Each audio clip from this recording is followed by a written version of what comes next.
So as I said, today we're going to focus, this morning, we're going to focus on personalizing the message, making it personal and getting into more detail. Some of the issues that we introduced you to last night will be led by the Kauffmans in doing that. I want to say I'm just so pleased that Ross and Anna will be with us this morning. She is a family physician and he is an epidemiologist. They work in Bluffton and Ada, respectively, two towns about 12 miles apart, but in rural Ohio, depending on your school district or politics, that can seem quite distant, actually. I've known Ross all of his life, almost, all except the first 6 weeks. My wife and I and our family visited their family when I was checking out practices in the fall before joining his dad in a group practice in Logan County, Ohio. And so his family and my family really grew up together. We went to church together, played soccer, did swim team together. We had lots of really fun times. And then Anna, I didn't meet Anna until she joined the practice of which I had been a part, but I had already left and come to Athens, Ohio, and was with the practice in Logan County that we'll hear about a little later today from Tara Baer, who's the CEO of that FQHC. Since then, she's moved up to Bluffton and is working there as a family physician. But we've touched base on a couple of occasions, and I just want to give them a hearty welcome. They can introduce themselves further in their presentation. So Ross, if you want to share your screen, we can get started. Excellent. Thank you so much. Are slides coming through okay there for everyone? They are. Is that visible? Okay, excellent. We'll get started then. Well, hello, everyone. I'm Anna Kauffman. And I'm Ross Kauffman. And we're going to talk a little bit about the COVID-19 pandemic. As you know, it's presented many challenges for communities across the nation and around the world, as governments, organizations, and individuals have had to determine how to respond.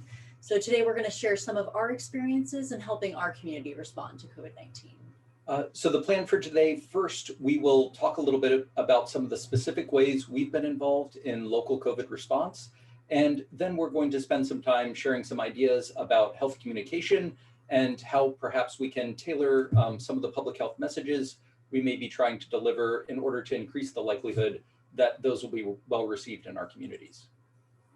So over the past 10 months, our family has been navigating the pandemic, just like many of you. A little more about us. We have 2 children under 5. And so we've been trying to figure out things like what safe childcare looks like.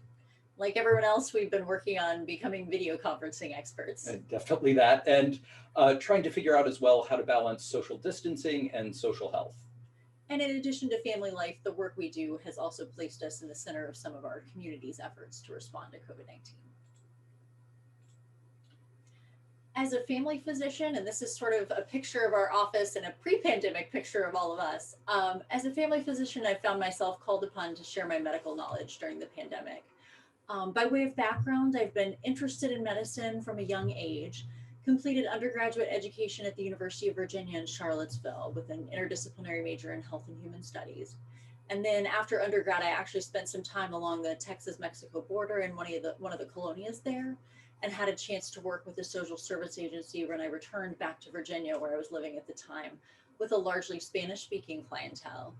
I then went on to medical school at Yale University and then did a rural track family medicine residency program in Virginia in Front Royal before making the move to Ohio when Ross and I got married in 2013.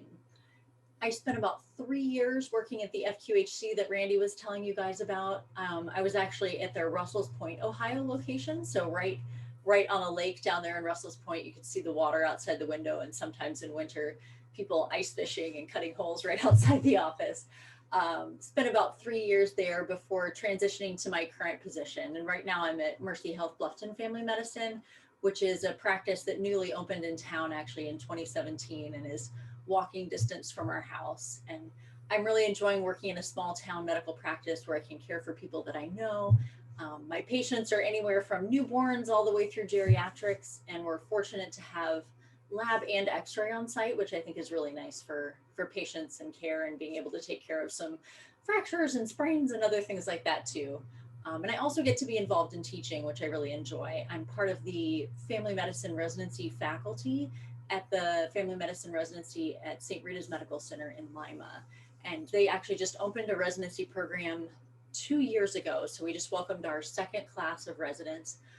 The Lima site is an urban one, but the residents actually spend time rotating with me in Bluffton as well. And yeah, we have 6 residents in each of our classes. I'm also on faculty at Wright State and at Ohio University as well, and have hosted several medical students. While I work in a health-related field as well, my path has been a bit different from Anna's. As an undergraduate, I was a biology and environmental science major at Eastern Mennonite University in Harrisonburg, Virginia. I was quite certain at the time that I wanted to head on to graduate school, but was much less certain about what specific area I was wanting to study. It wasn't actually until about midway through my senior year of college that I kind of stumbled upon public health and immediately got hooked. After a gap year where I was taking education courses and got teaching certification, I completed my master's and doctoral degrees at the Ohio State University College of Public Health with an emphasis in epidemiology. I followed that up with 2 years of a postdoctoral fellowship at the IU School of Nursing in Indianapolis. As many of you probably know, epidemiology involves designing and carrying out and analyzing studies. And my work has really spanned kind of all of those roles across a couple of different themes. Much of what I've done has been related to the area of behavioral oncology, or looking at lifestyle factors related to cancer risk, and in particular smoking. I've also done a fair amount of work with secondary data analysis, and more recently have been focusing more on applications of technology, especially virtual reality, in order to improve health and education. So after completing my studies, I started teaching undergraduate public health, first at Bluffton University here in Bluffton, Ohio, and I taught there for 6 years before taking on the role of director of public health at Ohio Northern University, just down the road in Ada. In addition to my teaching, I serve on the Allen County Board of Health, as well as the Board of Directors for Mennonite Home Communities of Ohio, which is an elder care organization with 4 campuses here in the area. I've also been working on various education and health-related programming projects for Hyperborean, that is kind of my indie development studio. So to understand our context a bit better, it would probably be good for us to share a bit about our community of Bluffton, Ohio. And Bluffton really is the quintessential Midwestern town in a lot of ways. So recent estimates put the population of Bluffton at just over 4,000 people. The village was originally settled largely by Catholics and Mennonites. Like most of Northwest Ohio, the population of the town is not racially diverse, somewhat due to a mix of regional history and legacy of problematic housing policies that are worth an extended conversation, but probably not a bit beyond the scope of our topic today. But if anyone is interested in learning more about some of that history around housing policy, a great place to start would be doing some reading on the issue of sundown towns, especially here in the Midwest and Northwest Ohio. And Bluffton is relatively well off. There's a number of employers in town. There's manufacturers, Sumrico and Grobe Systems. We're kind of in overlapping territory for 3 different healthcare systems. And there is a critical access hospital in town itself. There's also a small liberal arts college, which is Bluffton University, and more. And the village serves the surrounding farming community too. And though there is a more progressive segment of the population associated with the university, conservative politics definitely does dominate locally, as it does in much of rural Ohio. So the current pandemic intersected with our lives a bit earlier than it did for most people in the United States. I think that's definitely true. As an epidemiologist, there are certain topics that I'm kind of always keeping an eye out for. And when I came across news at the end of last year, beginning of this year, during my regular search for updates about potential pandemic influenza, of this mystery pneumonia circulating in Wuhan, China, it definitely caught my attention. Though my research has largely been focused on non-communicable disease, my teaching of undergraduate public health definitely has made me a bit more of a generalist. And I've had a special interest in pandemics for a number of years. I think probably the first thing that got me interested was reading John Barry's fairly hair-raising account of the 1918 Spanish flu pandemic that's entitled The Great Influenza. If you're looking for a good read in this age of COVID, it's a fantastic look at history and what has happened in the past around global pandemics. In teaching about communicable disease each semester, I was also regularly reading reports on pandemic preparation and predictions. And so a 2017 article in Fast Company that imagined the potential global impacts of a modern influenza pandemic really caught my attention. It was a sobering summary of some of the ways in which our globalized society is particularly susceptible to something like a global pandemic. I'm sure I made more than one of my classes think that I was a little bit crazy with my fairly apocalyptic visions of what a coming plague might look like. And I'm not sure, though, that I became any less convinced as I followed news of H7N9 bird flu and the progressively increasing outbreaks that were occurring in China over the past several years. For me, it kind of underscored the possibility that this was a reality we might have to deal with in the not too distant future. Yeah, so Ross has sort of been forecasting pandemics for most of our marriage. I don't know that I would have focused as often on the topic, but certainly seeing the annual toll of seasonal influenza is something that comes up fairly regularly in medical practice. And I mean, we see walk-ins at our office here in Bluffton usually, and during peak flu season, I would say it's not unheard of for half of our patients coming in to have fever, cough, and shortness of breath. So all of that to say that when news about a potential novel virus emerged, it definitely caught my attention. And it became a regular topic of conversation, especially in my epidemiology and introduction to public health classes. At the start of last spring semester, I think most of my students were probably a little bit skeptical as to how relevant of a topic this was. But still, the students, especially in my epidemiology class, seem to enjoy discussions on the topic as we discuss things like the Wuhan lockdown and other developments that were happening. I think the mood was generally pretty jovial. Folks were interested. It was kind of a fascinating academic topic. But there was a bit of a turning point for my epidemiology class during one of our question and answer sessions that came to take up probably the first 15 to 20 minutes of every class. Where one of my students asked me what I was doing personally in preparation for possible arrival of the virus. I gave the honest answer that my family had recently purchased 100 pounds of rice and other supplies in preparation for possible disruptions. And I think in about the matter of a minute, we went from sort of a mood of, haha, he's joking, to kind of incredulity, to more of a sober silence. That seemed to mark kind of a turning point for many of the students in the class when the topic kind of shifted from a matter of academic curiosity to much more of a potential personal threat. Over the next several weeks, we continued the discussions and debate over how the outbreak might be impacting us locally soon. And on March 10th, we got our answer pretty directly at ONU as the university announced that it would be moving to virtual instruction. So as we prepared to enter into a period of lockdown, we began to consider how we might help a skeptical community that was newly introduced to this idea of flattening the curve, prepare for a pandemic. Thankfully, we didn't have to undertake the work on our own. One of our friends we've been in conversation with about COVID for several weeks, Tobias Bakel, is a New York Times bestselling and World Fantasy Award-winning author whose work in speculative fiction and climate fiction has really equipped him with a solid grounding in science and also a gift for imagining future possibilities. And he was convinced that we could and needed to convince local authorities to take the coming threat seriously. And it was for that purpose that I headed to Tobias's basement the evening before we were kind of entering into lockdown as a family.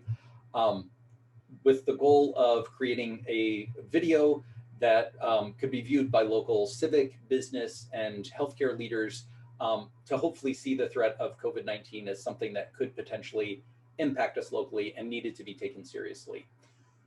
Collaboratively, Tobias and I crafted a script, we assembled figures, recorded the audio, and edited the video. And by around, I think, 3 a.m. the next morning, we had created a 17-minute video that we had pulled together there. Tobias got it uploaded and forwarded out the links to, I believe, around a dozen local leaders, and we both kind of stumbled off to bed. By the next day, it became pretty clear that the video had kind of grown beyond what we'd initially intended it to do. By that afternoon, there were, I believe, more than 17,000 views that had occurred. And by the next day, I think we were up around 67,000 views. At a time when information was still pretty limited about COVID-19 and its potential impacts, I think the video struck a nerve. And we heard from a number of people and organizations, both around the region and a few around the nation, who were just trying to wrap their heads around what were the implications of this disease, especially in small and rural communities. As an aside, our initial goals were, though, a success here locally. The result of the video was the creation of kind of a local email list, listserv that connected up some of those leaders in different areas. And it helped launch a number of conversations and some efforts to address preparedness locally. Kind of the final product of that, or a final product of that, was the setup of a testing site early on in the pandemic here locally. And as evidence emerged about the benefits of masking, but rates of mask utilization remained low, another opportunity to collaborate with Tobias emerged. This time, I actually worked with Tobias to write an article for local papers, making the case for greater use of masks. And the resulting article was published in local Bluffton and Ada papers. About 3 days after that article was published was when the CDC, I would argue belatedly, recommended that the public wear face masks. Ohio's initial walked back mask mandate wouldn't actually follow for another several weeks. And it would be later still until a statewide mandate covering all individuals in public spaces was actually put into place. The pandemic dramatically impacted care at my office. Although we remained open a few weeks past the college closures, my health system modified procedures around March 28th. Mercy Health has around a dozen local primary care offices, and they decided to leave 2 sites open as green sites for essential non-COVID in-person care, and 1 site open as a red site for caring for COVID patients in the outpatient setting. And the other offices included my office transitioned to virtual care, so we got to see all of the challenges there. It was also a particularly nerve-wracking time to be on the board of an elder care organization, as we came to understand the serious toll of the disease in that population.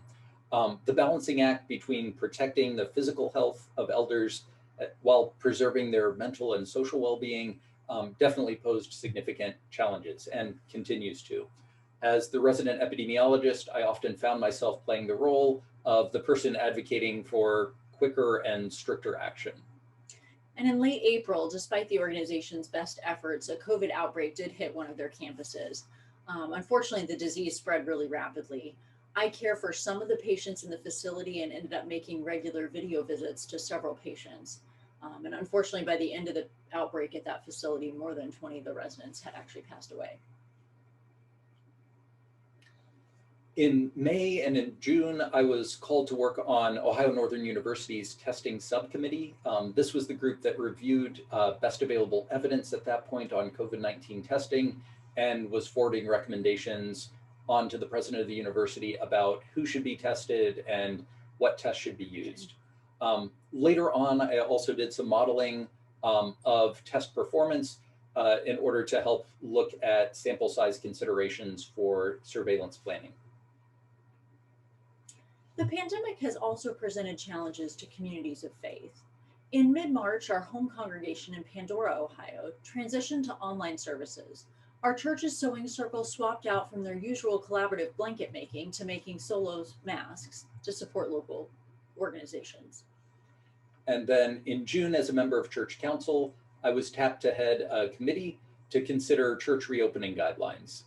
That resulted in a 4-level plan that was designed to reopen things slowly based on kind of surrounding circumstances and levels of the pandemic locally. Each week, I was also asked to prepare a brief report on local COVID trends in order to inform congregants about the current state of the pandemic and to guide leadership's decision-making. By mid-August, there were declining rates of disease in the region, allowing for the congregation to take the first steps toward reopening with a move toward socially distanced outdoor worship while simultaneously continuing Zoom worship for those who preferred it. And then more recently, in late September and early October, leadership revisited the reopening issue as a growing number of congregants were expressing frustration with the ongoing lack of kind of a certain end date for the pandemic. And as an initial response, the church formed a reopening logistics subcommittee, which I served on to help determine how to minimize risk within the sanctuary when the decision was made to reopen. The group mapped out seating at 6-foot distances, identified needed upgrades like hand sanitizer stations, and considered signage to ensure compliance with mandatory masking guidelines and other safety policies.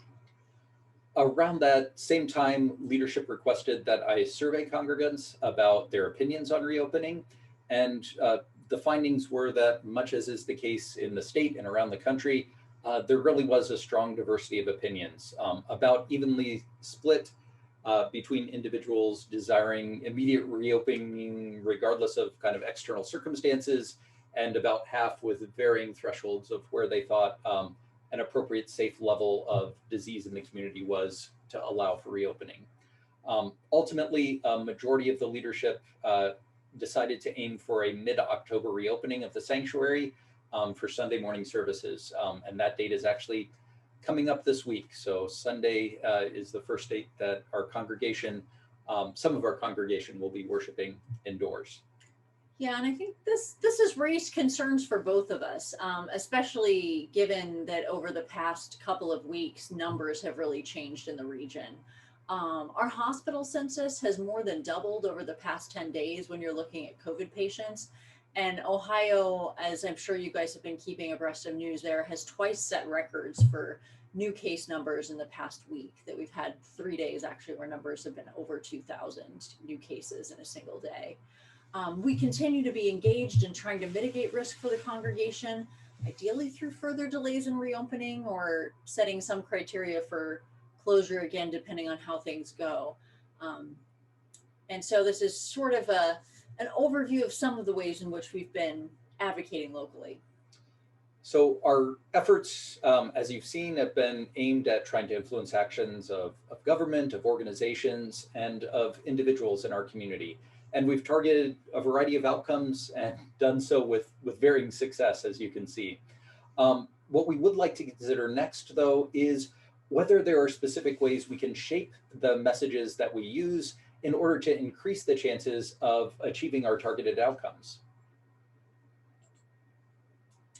So to get started, I'd like you to take a moment and consider what you would have done in our shoes. We're going to look at the specific example of advocating for masking. So let's take a moment for you to consider the messages you would have used to try and convince our audience, which are residents of a small town in Northwest Ohio, to wear a mask. What argument would you put forward that would convince the most people to make this change? So we'll take about 2 minutes right now for you to note your ideas. If you have a scrap of paper or an electronic device, please jot down some of your thoughts. And then in about 2 minutes, if you want to go ahead and turn on video, we'll have a bit of discussion and come together to share some of those ideas.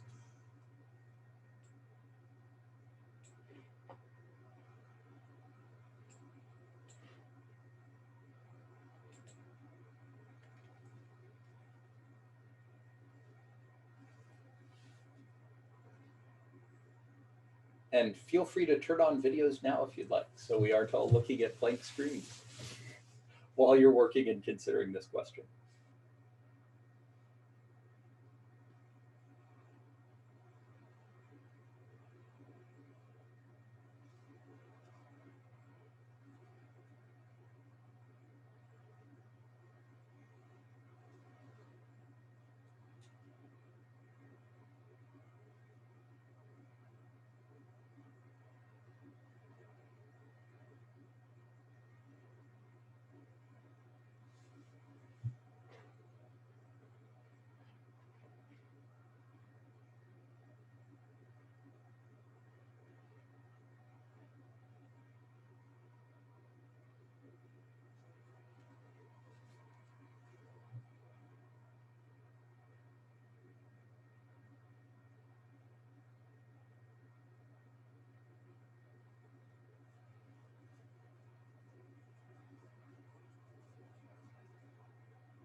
We'll take about 30 more seconds here. And as you have one or more ideas of messages you might use to promote masking, feel free to turn on your camera as an indication that you're ready to converse about this.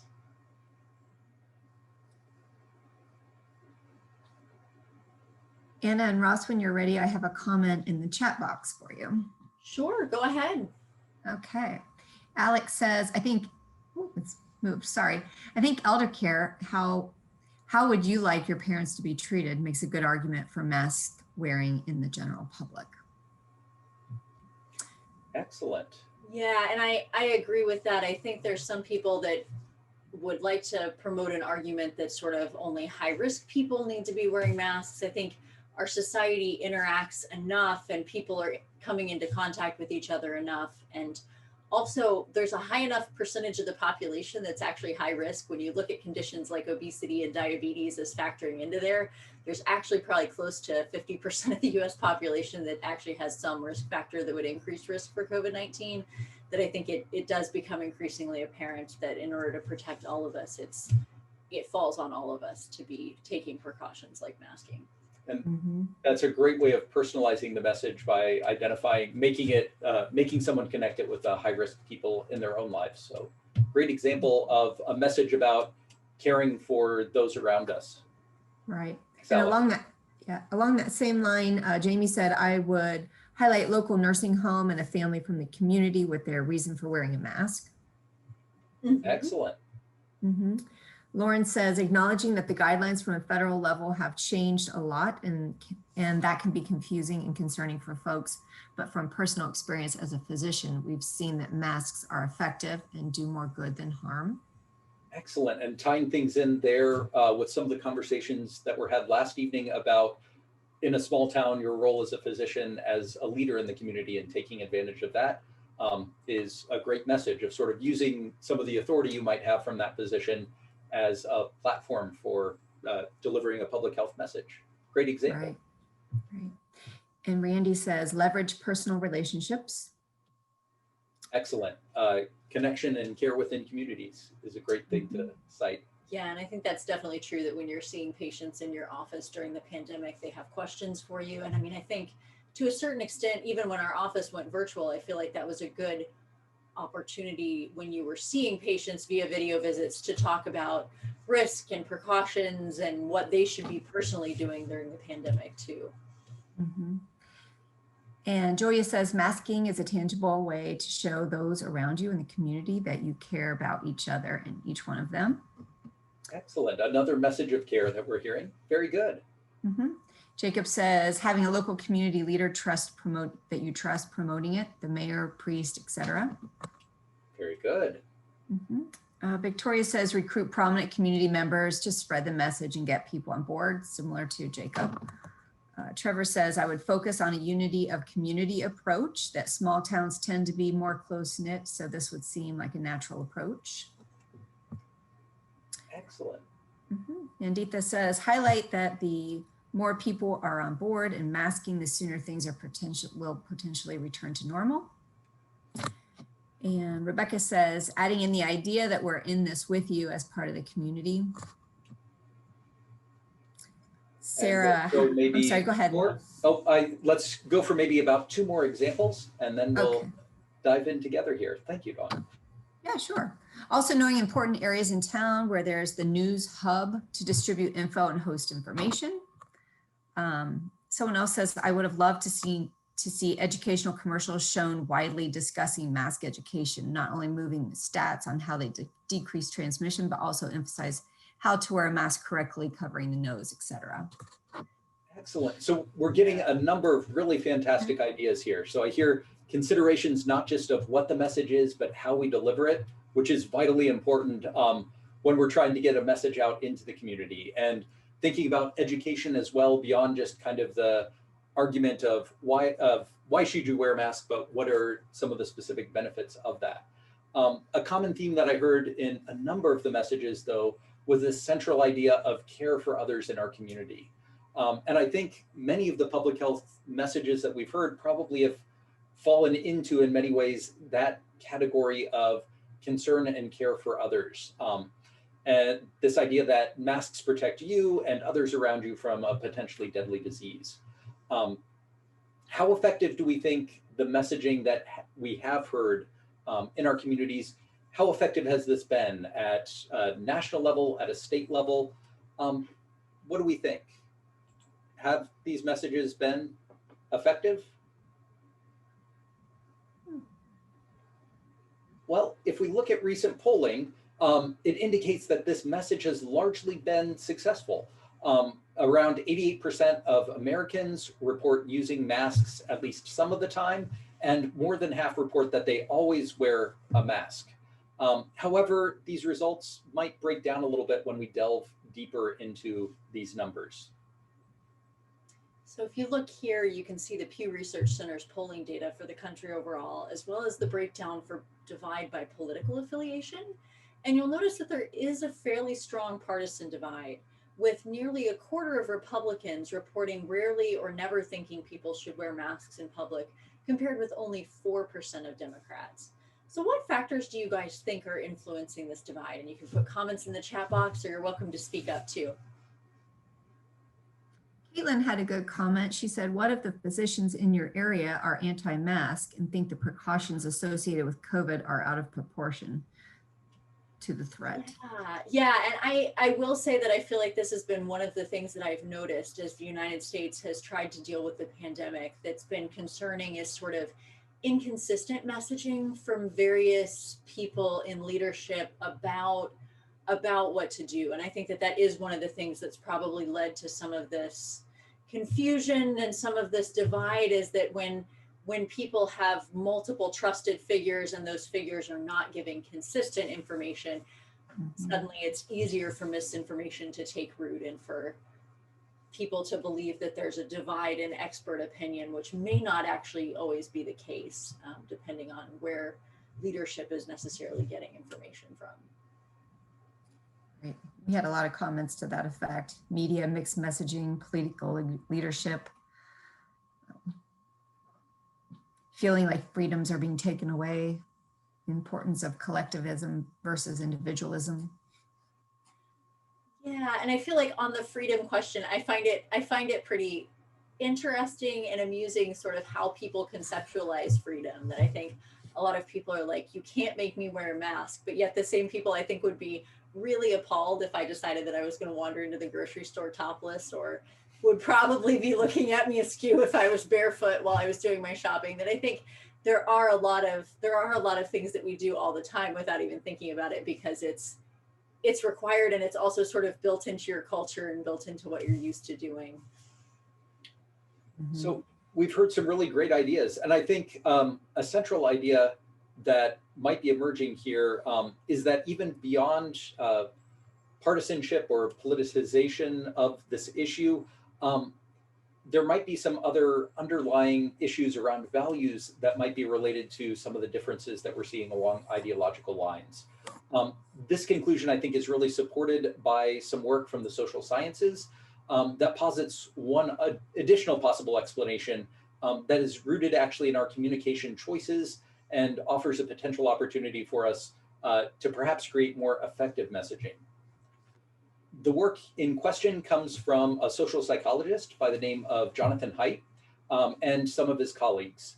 Their idea, which has been termed moral foundations theory, posits that the moral values that humans hold are not, or at least not entirely, arbitrary social constructions, and that rather there are a few universal innate moral values that all humans essentially come pre-programmed with or preloaded with, and that those kind of underlying values serve as the foundation for the moral virtues and narratives that then societies construct atop of that moral foundation.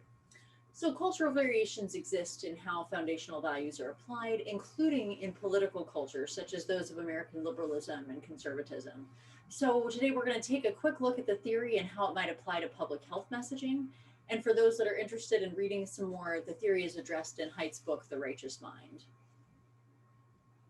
So what are these foundational values? Well, classic moral foundations theory posits that there are 5 key values There have been some updates that have shuffled these around a little or added some additional possibilities in, but these are sort of the 5 dominant or main values that have been identified.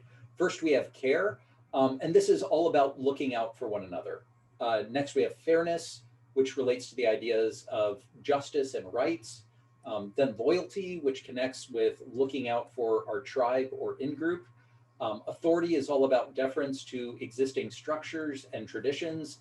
And finally, sanctity, which relates to ideas of purity and avoiding desecration, especially as it relates to the body or contaminants.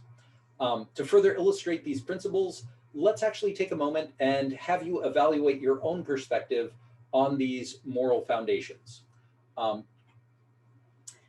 So to help you consider your own values, we'll get you to actually take a moment to complete this brief questionnaire. So if you want to grab a piece of paper or your electronic device and note your response for each item, indicating how often you would consider the identified concept relevant when you're making a moral decision or a moral judgment. So you're using a scale where 1 is never, you would never really consider this principle, up to a score of 6 as always, that whenever you're making a moral judgment, you would be considering this principle. So we'll give you guys about 2 minutes again to complete the questionnaire.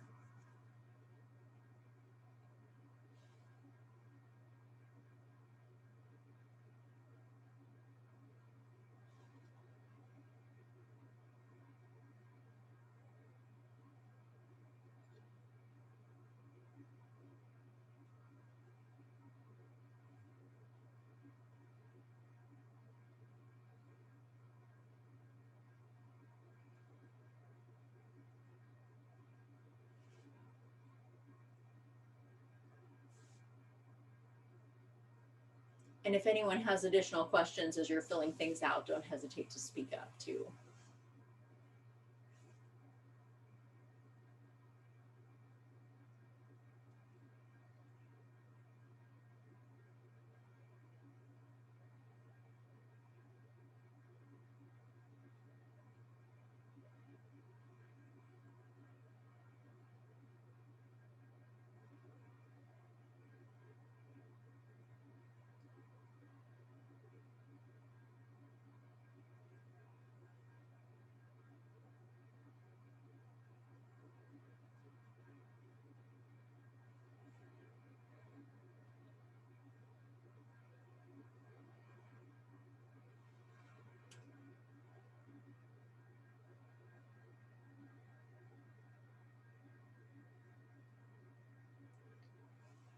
All right, hopefully we've had an opportunity to jot down our responses.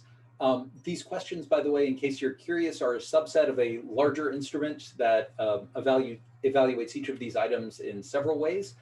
If you're curious to learn more, you can look up moral foundations theory and find some of the full instruments online, and can actually contribute to some of the research that's happening in this area by completing some questionnaires. So this is a small piece, but at least gives us a taste of where your values might fall.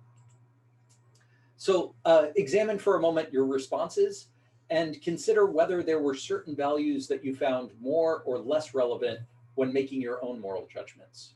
And then think also for a moment why you rated the values the way you did. One consistent finding that Haidt and his colleagues have is that people from different political persuasions had predictable differences in how they responded to these questions. Think for a moment, how would you predict this would look over the political spectrum? We can see here listed are 5 core values of care, fairness, loyalty, authority, and sanctity. Are there any predictions you would have about how these would be associated with progressive or conservative political leanings? And feel free to unmute and jump in if anyone has a hypothesis as to what you think this would look like.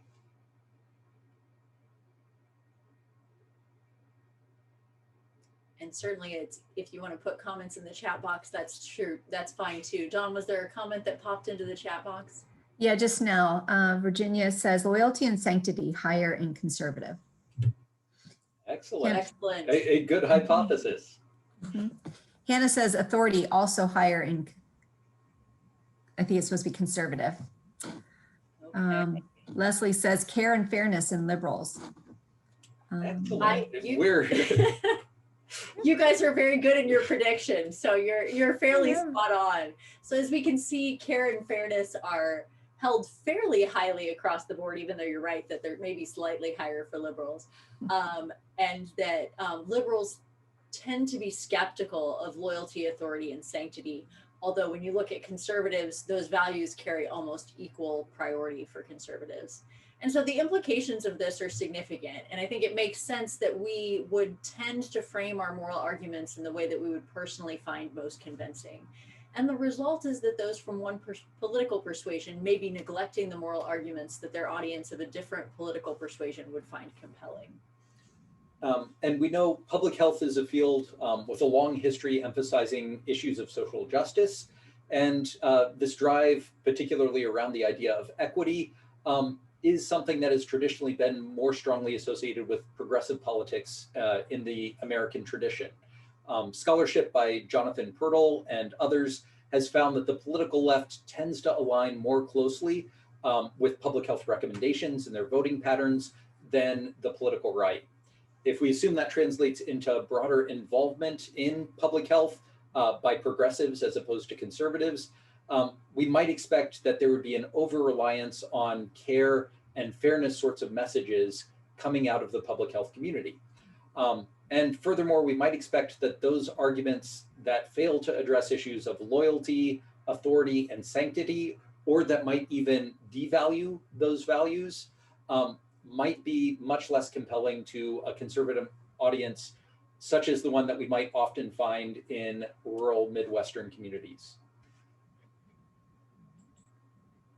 So let's take a moment to revisit our earlier example and apply what we've learned. So assume that you're aiming to reach out to the predominantly conservative population living in Northwest Ohio.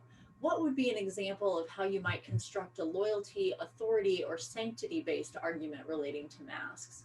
So we'll get you guys to take a minute to jot down some of your thoughts or put some of your thoughts in the chat box, and then we'll have a conversation. So given this, are there different ideas that we might put forward as messaging that might reach those new areas?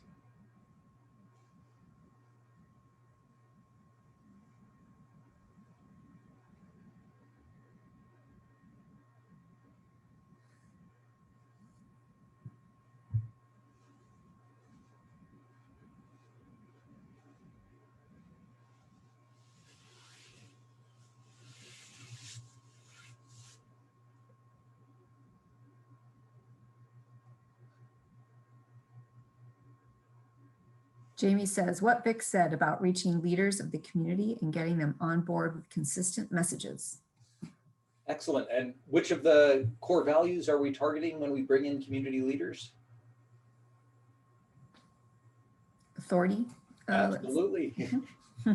Yeah, that you're sort of trying to get messaging from authority figures like the mayor, clergy, business leaders, other people that people are looking up to in town and respecting. And I think you're absolutely right that consistency in messaging is critical to the extent that we can achieve that. Right. And she added loyalty too. Excellent. Yeah, especially if it's leaders who might be identified with certain in-groups that might be common within the community. That can be a powerful loyalty message as well.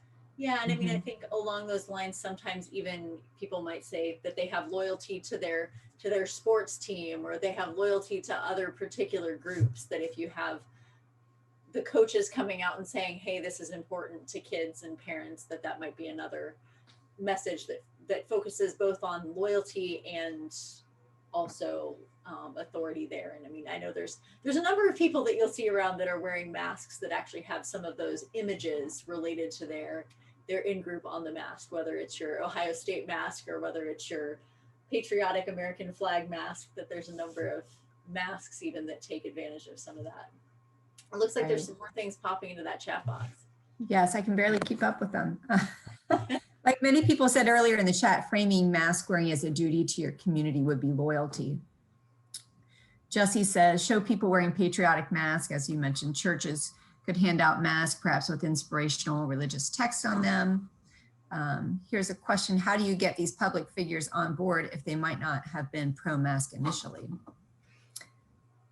And great question. And I think oftentimes it might be making some of these arguments in other areas. So one way that I think might be effective that I haven't heard yet coming out is sometimes not even addressing these things directly, but setting up analogies. So I think the analogy of the town coming around to support a local sports team, making the analogy that wearing masks is supporting each other in the same way that we as a small town come together to support each other in other disasters. Drawing that analogy, I think, can be a useful way of bringing people on board, that this isn't about fear or this isn't about kind of a personal piece, but this is appealing oftentimes to that loyalty and that in-group, I think can be a useful analogy at times. Mm-hmm.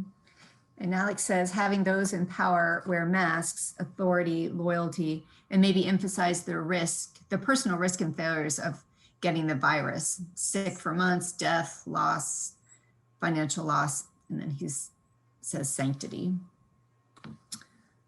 Let's see here. And on the sanctity front, it's worth noting as well, there tend to be strong associations with sort of purity or cleanliness. And so I think establishing this up as especially perhaps a means of creating a clean environment or even protecting the home and keeping the home pure might be the sorts of arguments that might be particularly compelling or appealing to this value of sanctity. Purity is sometimes another label that is applied there. Right. Jamie had a very interesting comment. She said, unfortunately, in my hometown, some church leaders are promoting that the blood of Jesus will protect them from the virus and they don't need to wear masks. I'm not sure how you can reach those church leaders to get them on board to protect the community. And I think this is often the challenge. And absolutely, I mean, I think in terms of thinking through what arguments might be compelling, this highlights some of the areas that it might be worth reaching out to or appealing to arguments that are framed within these contexts. I think sometimes I can say personally, as someone who certain of these arguments don't necessarily land as particularly compelling, it can be easy to view someone who is making an argument from that standpoint as almost coming at an issue without values, or as being someone who has failed to consider values. As someone who tends to value that care and fairness, those values particularly highly, I hear that argument and I cringe internally. And my reaction can be, oh, that person doesn't care. And I think it's important to remember what this highlights is that's not someone who's responding without values. That's someone who's responding to or seeing different values in that situation than what that situation brings to the fore for me. So I think a key part of being able to even have a conversation that gets us to the point where we need to get, if we enter into that with the mindset that this person has failed to consider values, or this person is being immoral in the way they're considering this argument, sets up a tension from the beginning that can make it impossible to have a productive conversation. So I think there aren't easy answers. As we've mentioned in our own faith community, I think feels like a bit of a personal failure for both of us that we haven't been able to make a more compelling argument, or at least we've hit the limits of where our arguments can reach there. Yeah.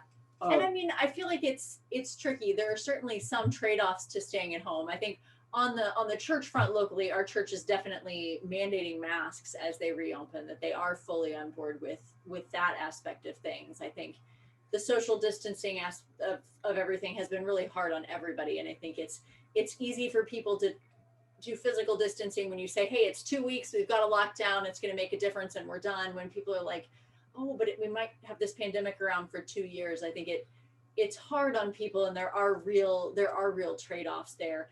In terms of convincing local leaders, I would say that that's one where I think personal relationship matters a lot. I think Facebook is probably not the place that I would want to have those discussions personally, because it's like a public forum. I will sometimes post on Facebook about messaging with public health things, but don't generally try to engage too much in specific discussions that if somebody has a comment or question, I might PM them, but don't generally want to discuss everything on an open forum like that. I think the other thing to keep in mind with religious leaders in terms of that specific question with religious leaders saying, but but God will protect us from COVID, so we don't have to do anything. I think there's some interesting examples in terms of, I think, trying to tie in how God actually protects us and how God might be looking out for us. That, I mean, if you're stranded in a flood and a rowboat comes by, like, that might be actually how God is protecting you. I think sometimes making arguments comparing masking to other things that people are on board with, like, do you wear a seatbelt in your car? And the answer is probably yes at this point, even though that was a much more controversial issue actually several decades ago for people when seatbelt laws were coming around. But I think most of those people would probably say, yeah, of course I wear my seatbelt. And like, it's fairly similar. The other argument that, like, I don't know if it appeals to me as much personally, but might be an argument you could make with certain conservative populations would be that I feel like a lot of them are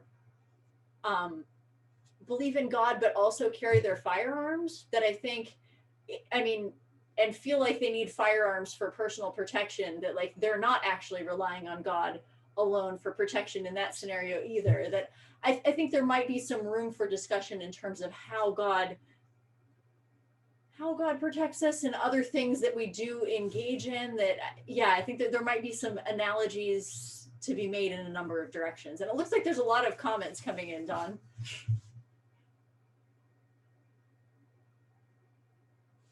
We can probably peek at some of those too if you want to open up the chat, Ross. What about gatherings? Yeah. Hi, this is Julia. I had my hand raised earlier, but I'm not sure if anyone saw it. Yeah, I was just thinking about how we've been talking a lot about masks as a way to mitigate transmission. And you kind of touched on, gatherings in the community and how people can, like, we're getting fatigued. Obviously, everyone's getting fatigued of, staying away from everyone. But, how can we really communicate the importance of limiting your exposure to people outside of your family? And then I use the example of a lot of my old high school classmates in rural Ohio have been heading out to Kelly's Island and Put in Bay on the weekends, going out to bars, having backyard, bonfires and parties and things like that. So especially like young people are the ones I see doing this the most. Yeah, and I think it is kind of similar sorts of arguments that we might be making and might be trying to make. Again, thinking about our audience, this is one set of tools in terms of moral foundations theory that we can use to consider and think about what might be effective messaging in areas. So depending on who that population is, it might be, we might expect that that's a population that might lean more politically liberal, that emphasizing care and fairness messages might be important. I think some of the examples that were given earlier of concern for parents or elders who might be at higher risk, some of the messaging here might look the same. It's worth noting, like, none of these things are guaranteed successes. I wish I could come before you today and say, I've got the list of messages that actually work. We've had some things where I feel like things worked well. We've had other examples that I think we've been fairly open about here where we haven't gotten the things that we necessarily would have wanted to be the policy that's implemented. So I think these are ongoing and open questions. And I like that there's a mention of some of the messaging from OU, but yet bars are packed with nobody wearing masks. I will say to a certain extent, there might be some advantages in terms of legal things that you could address there with potentially state health orders. And if bars are violating those or patrons are consistently violating those, I mean, you could certainly remove liquor license or require shutdown in terms of, I mean, that they are regulated by state agencies in terms of health and safety for food preparation and other things that I think COVID kind of falls under there, that might be one way to do that. I also want to mention a message from Sean Lansing sort of saying, is there danger in promoting sanctity and purity messages, and are there consequences? And I think absolutely that's something that we need to consider in messaging, and it's sort of threading a fine line between trying to convince people of things, but also recognizing that certainly it is a virus. People are going to have infections sometimes that sneak through, and not wanting to stigmatize those or not wanting people to to feel unclean if they do happen to get a viral infection either. That it's a bit of a, it is definitely a balancing act there. And I think in our conversations, Anna's actually raised an interesting issue as well, or an interesting application of thinking through how we can use moral foundations theory. Sometimes it might be as much about recognizing moral triggers for individuals that might exist. So like the issue of sanctity, I think you had an interesting example on HPV vaccination and how sometimes we might avoid some of these topics or avoid talking about things that might trigger some of these topics in different ways for a different population than it might land for us personally. Yeah, and this is sort of the next area that we're gonna look at as we move on to our next slide. I think another area that's coming up with COVID-19 and will be on the horizon for all of us as we're talking to patients is sort of vaccination questions. And I mean, the pandemic is not going away. Look, we're all interacting with friends and families. I think recently Dr. Fauci suggested it's probably going to be toward the end of 2021 before things return to some degree of normality, which probably means that we're less than halfway through the pandemic. I think with vaccines, I routinely as a physician talk with my patients about vaccination in the office. And one thing that I've noticed has come up as one of the newer vaccines that a lot of times patients have questions about is the human papillomavirus vaccine, which, as you guys know, we're giving to kids somewhere around age 11 or 12. And I've noticed that for me personally, when I'm trying to convince patients to take the vaccine, if I frame it as, hey, I have a cancer prevention vaccine that your kid needs, most parents are actually on board because everybody wants a vaccine to prevent cancer, right? That most parents are like, oh yeah, sure. I've noticed that if I ever say, hey, you know, your 11 or 12-year-old needs this vaccine because they might become sexually active, which is also true. It is a true statement. But I feel like this is a trigger for a lot of parents, and that if I frame it in that way, it's almost like I am offending the sanctity and purity of their child. And instead of their response being, oh yes, I would like the cancer vaccine, it kind of immediately pops up hackles and they're like, I don't know, I've got to talk about this with my husband. Like, my kid is not actually going to be sexually active at 11 or 12. Surely we can wait on this vaccine until they're like older, like they can make that decision as an adult. That I feel like I get a lot of, the response is very different if you bring up sexual activity with a lot of our parents than if you just frame it as a cancer vaccine. So, I mean, I think not offending values that people hold dear in your messaging is also important. And I think we can sometimes do that accidentally without even meaning to, just by talking about facts. And seeing some other comments here, I see struggling with dealing with even some folks who might be in positions where we would hope that they would be on the side of mask wearing preceptors and others who might be skeptical about this. Public health is consistently an uphill battle. Prevention, the biggest challenge is if we are successful, nothing happens, which makes it always look, a successful prevention effort will always look like overkill.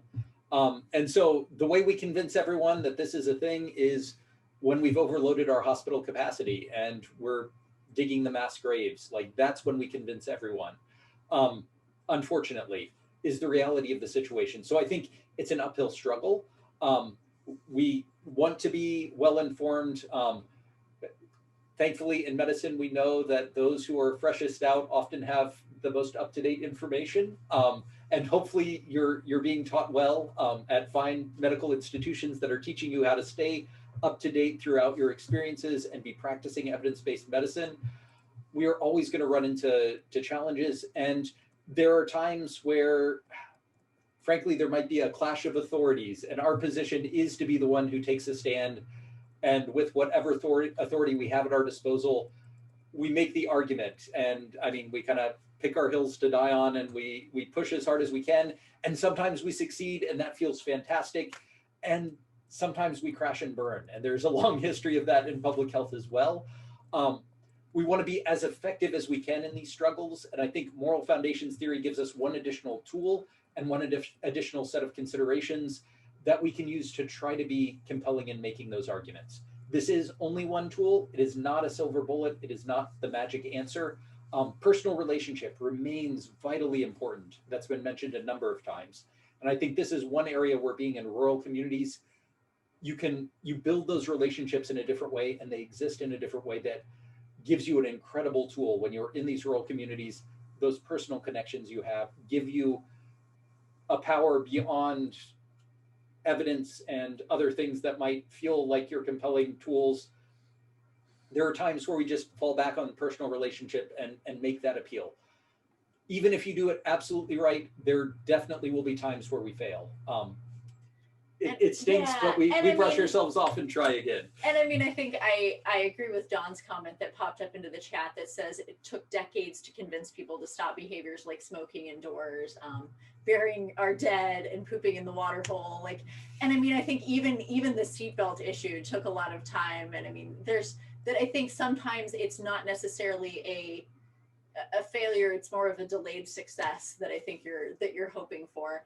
As we're continuing this conversation, if you guys want to be thinking about arguments that you might make on the vaccination front that would impact some of these areas of loyalty, authority, sanctity, care, and fairness, and mention some of those or pop them into the chat, that would be great. I mean, I think this is going to be one of the challenges that we face. Recent studies have shown that only about 50% of the population is currently convinced that they would actually want to get a COVID vaccine. So if we have a COVID vaccine that comes available that is proven to be safe and effective, I think that's going to be a challenge for us as physicians to actually persuade the population that this is something that they want.